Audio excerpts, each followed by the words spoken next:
Hello friends, welcome back to my channel mom aspirant life. I hope आप सब अच्छे होंगे और आपकी तैयारी भी अच्छी चल रही होगी। तो जैसे कि आपको पता है, जो एचटेट का हमारा एग्ज़ाम होना था उसके लिए हमें कोई भी पॉजिटिव मोटिवेशन नहीं मिल रहा है कि हाँ कोई डेट हमारे पास फिक्स हो जिसको हम टारगेट कर सकें और अपनी स्टडी को अच्छे से करें और मतलब और ज़्यादा फोकस से करें कि हाँ इस टाइम को, इस डेट को मेरा एग्ज़ाम है, बस इतने दिन बच गए, 1 मंथ बच गया, 20 डेज़ बच गए, 30 डेज़ बच गए। इस टाइप से जब हमारे पास टारगेट होता है तो हम अपनी स्टडी को अच्छे से कर पाते हैं। ठीक है, लेकिन अब ऐसा एचटेट के साथ हमें कुछ भी दिखाई नहीं दे रहा है। आपने बहुत सारी वीडियो देख चुके होंगे आप ऑलरेडी कि जो अभी अभी न्यूज़ आई है कि जो एचटेट 2025 है हमारा, वो नवंबर में है। यानी जो हमारा 2024 के लिए जो हम वेट कर रहे हैं वो कहीं उसके लिए कोई भी इंफॉर्मेशन आसपास नहीं दिखाई दे रही। ठीक है, और दूसरी चीज़ ये मुझे लगता नहीं कि हाँ ये एचटेट करवा के और फिर दूसरे वाला जो एचटेट है ये नवंबर में ले लेंगे। मतलब इन 4-5 महीने में ये वाला पीछे वाला एचटेट भी करा देंगे, अगली नोटिफिकेशन भी निकाल देंगे, फॉर्म भी अप्लाई करवा लेंगे और फिर एग्ज़ाम भी ले लेंगे। ऐसा कुछ इनका प्रोसीजर मुझे लग नहीं रहा कि ये इस टाइप से कुछ करेंगे।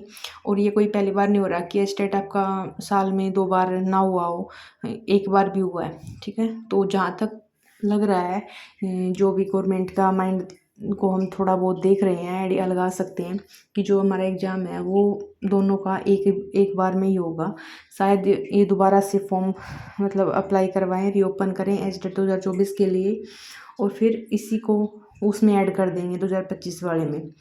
या फिर ये भी हो सकता है कि जून में है जो हमारा ये वाला एग्ज़ाम है वो ले सकते हैं, क्योंकि उसके बाद काफ़ी मंथ बच जाएंगे हमारे पास, जुलाई, अगस्त, सितंबर, अक्टूबर। और फिर जुलाई में दूसरे वाले फॉर्म अप्लाई करवा सकते हैं इसका रिजल्ट निकाल के, और फिर 2025 में, नवंबर 2025 में हम 2025 वाला ले सकते हैं। लेकिन ऐसा कुछ दिख नहीं रहा, क्योंकि अगर ये वाला स्टेट निकाल दिया, ले लिया इन्होंने पहले, तो फिर वैकेंसीज़ के लिए भी प्रेशर बनेगा गवर्नमेंट के ऊपर कि वैकेंसीज़ निकालो। फिर वैकेंसीज इतनी जल्दी ये निकालने वाले हैं नहीं। ठीक है, तो कुछ भी नहीं पता कि मतलब किस टाइप से क्या चीज़ होने वाली है। तो हमारे हाथ में तो क्या है, बस पढ़ना ही है। ठीक है, हम छोड़ नहीं सकते, पढ़ना ही है।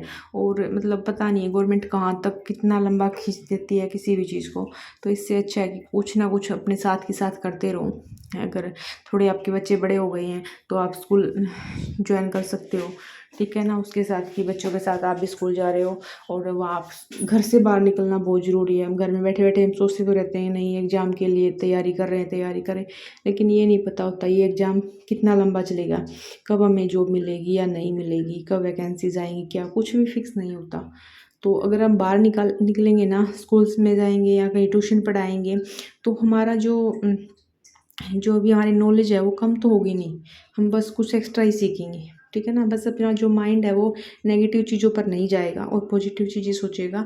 हमारा माइंड डाइवर्ट होगा, हम अलग अलग लोगों से मिलेंगे, अलग बच्चों से मिलेंगे, वहाँ से हमें बहुत कुछ सीखने को मिलेगा। ठीक है, और हमें वहाँ से पॉजिटिविटी भी मिलेगी। ठीक है, जो हम घर बैठे बैठे सिर्फ एग्ज़ाम की तैयारी में लगे रहते हैं ना, उससे हम बहुत नेगेटिव चीज़ों में चले जाते हैं, बहुत नेगेटिव चीज़ों में घुस जाते हैं। उससे अच्छा है कि अपने आप को कहीं ना कहीं बिजी रखें। बाकी का जो टाइम निकलता है, जो हमारा फिक्स टाइम होता है सुबह का, जो अर्ली मॉर्निंग में हमें उठकर पढ़ना होता है 2-3 घंटे, वो हमारा फिक्स ही होगा।